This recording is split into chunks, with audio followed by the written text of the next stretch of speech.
Hello everyone, welcome to another mini blog. আজ হলো Sunday, সকাল সকাল ঘুম থেকে উঠে গেছি আর আমার বর বানাচ্ছে ব্রেকফাস্ট আমাদের সবার জন্য। কি বানাচ্ছিস? French toast. ভালো। Sunday special breakfast French toast, আর তার সাথে রয়েছে কফি। ইন্ডিয়ান স্টাইল ফ্রেঞ্চ টোস্টটা কিন্তু খেতে দারুণ হয়েছে। এগ টোস্টের মতোই খেতে, বাট এগ টোস্টের থেকে কম্পারেটিভলি অনেকটাই সফট, আর যেহেতু দুধ দিয়ে তৈরি করা হয়েছে তো একটু সুইটনিং ব্যাপার এসছে।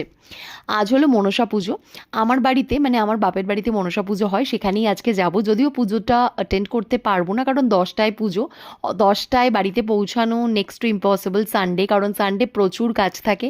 আমার বরের একমাত্র সানডে অফিস ছুটি থাকে, তো সেদিন প্রচুর কাজ থাকে, তাই পুজোটা অ্যাটেন্ড করতে পারলাম না। অ্যাটেন্ড করতে পারলে ডেফিনেটলি খুব ভালো লাগতো। এই আউটফিটটা আমি পরে নিয়েছি, এটা আগেরবার দিওয়ালিতে কিনেছিলাম। আজকে না গেলে খুব ভালো হতো, জানো তো, বাড়িতে প্রচুর কাজ ছিল, বাট যাচ্ছি একটা জিনিসের লোভে, শাপলা ফুলের বড়া। ছোটোবেলা থেকে আমার বাড়িতে মনসা পুজো হয়, বাড়িতে ভেজ খাওয়া হয়, আর মা বানিয়ে নেয় খিচুড়ি, তার সাথে শাপলা ফুলের বড়া, আর এটা খেতে আমি ছোটোবেলা থেকে ভীষণ ভীষণ ভালোবাসি। দেখতে দেখতে বাড়িতে পৌঁছে গেলাম। এইবার তাড়াতাড়ি বাড়িতে যাওয়া যাক, মা বাবা ওয়েট করছে। তোমাদের একটু মনসা মায়ের দর্শনও করিয়ে দিলাম, অনেকক্ষণ আগে পুজো হয়ে গেছে, সবাই চলেও গেছে। তাড়াতাড়ি এখন লাঞ্চটা করে নিই। আর এই সেই শাপলা ফুলের বড়া, যেটার জন্য অনেক কাজ ফেলে আজকে এসছি। চলো তাড়াতাড়ি এবার লাঞ্চটা করে নিই। লাঞ্চ করার পর আমার বোন বলল, আম মাখা খাবি?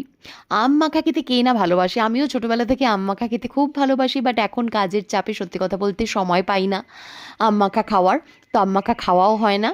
তো বোন যখনই বললো খাবি, আমি বললাম হ্যাঁ হ্যাঁ নিশ্চয়ই খাবো, তুই কর। আমি ওর পাশে বসে ভিডিও করছিলাম, আর লিটারালি আমার মুখে জল চলে আসছিল, কখন আম মাখাটা হবে আর আমি খাবো। ইচ্ছে ছিল আম মাখাটা খাওয়ার পর 1-2 ঘন্টার জন্য একটু ঘুমিয়ে যাব, কারণ বাড়িতে থাকলে তো একটু ঘুম হয় না, এখানে আসলে নিশ্চিন্তে ঘুমোতে পারি, জানি মা আছে মেয়েকে দেখার জন্য।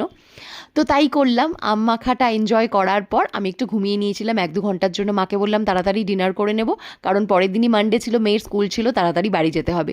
মা বললো লুচি খাই, বললাম না না লুচি খাবো না, দুপুরবেলা অনেক ফ্রাইড খাবার খেয়েছি, রাতে তাই সিম্পল খাবার খাবো। রাতে খেয়ে নিয়েছিলাম রুটি আর আলুর তরকারি। আর বাড়ি যাওয়ার পথে আমার এত আইসক্রিম ক্রেভিং হচ্ছিল, বাস্কিন রবিন্সে দাঁড়াতেই হলো।